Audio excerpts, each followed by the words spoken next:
안녕하십니까, 주식불류입니다. 자, 모바일 결제 시장 애플페이의 국내 진출의 의미는 무엇일까요? 자, 간편 결제 서비스는 이용 금액이 지금 계속 늘어나고 있습니다. 이 결제 금액이나 이런 이용하는 데 제약이 있는 부분이 있는데도 불구하고 지금 매년 2019년에 3,171억 원, 그 다음에 2020년에는 4,492억, 2021년에는 6,065억 원이 늘어나면서 매년 증가하는 그런 모습을 보여주고 있는데요. 대표적 같은 경우 제너럴 같은 경우 삼성페이, 그 다음에 카카오페이 이런 것들이 대표적인 페이로 널리 사용되고 있습니다. 그런데 이제 글로벌 모바일 결제 서비스 이용자 수를 보면 삼성페이는 참 게임이 안 됩니다. 그죠? 삼성페이는 1억 3,260만 명. 그죠? 여기에 아마존페이, 페이팔, 구글페이, 애플페이, 알리페이까지. 알리페이는 역시 중국을 품고 있다 보니까 이용자 수가 정말 가장 많지만 주로 가장 많이 사용하는 건 애플페이랑 구글페이라고 봐야겠죠. 자, 이 서비스들 한번 비교를 해보면 카카오페이, 애플페이, 삼성페이, 페이코 이 네 가지를 지금 비교를 했는데요. 출시 연도를 보면 비슷합니다. 그죠? 출시 연도를 보면 비슷하고 그 다음에 뭐 생체 인증을 한다는 부분도 비슷하고요. 그죠? 근데 이제 오프라인 결제는 좀 다릅니다. 그죠? 카카오페이 같은 경우는 바코드와 QR코드를 하지만 애플페이는 NFC만 하고 있습니다. 그죠?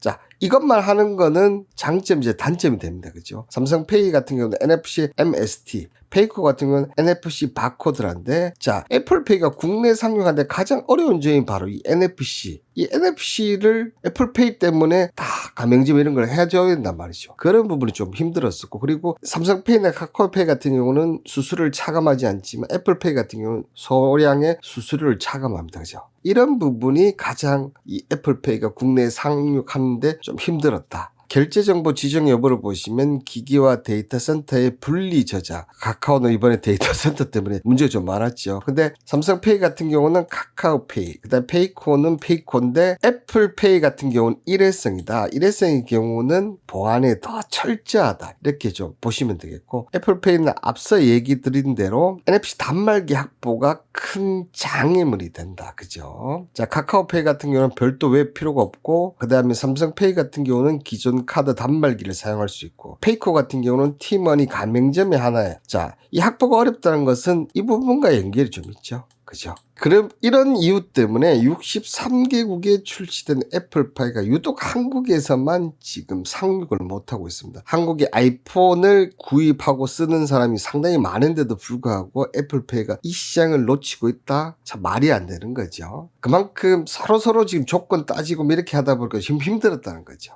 자, 그런데 이번에 이 현대카드가 이렇게 하나의 유출 관련 이미지가 나왔는데요. 제 1조 약관을 보면 애플페이 결제 서비스의 이용과 관련하여 필요한 회원과 회사 간의 권리 의무 및 책임사항, 서비스 이용에 따른 이용 조건 및 절차 등 기타 제반사항을 규정함을 목적으로 합니다. 이렇게 하면서 애플페이 결제 서비스를 대비하는 그런 이용 약관이 유출이 되었습니다. 자, 현대카드 같은 경우는 지금 점유율이 한때 2위까지 올라갔다가 지금 4위까지 다시 내려온 상태예요. 점유율을 올리는 뭔가 획기적인 부분이 필요한데, 자, 이 부분을 이 부분을 애플페이로 만회하겠다는 거죠. 실제로 애플페이가 한국 시장에 상륙한다면 현대카드와 제휴를 맺은 코스트코, 편의점, 대형마트, 커피 프랜차이즈 등 대형 카드 가맹점부터 결제가 가능. 애플페이 같은 경우는 현대카드를 중점으로 시작해서 넓혀가겠다는 얘기겠죠.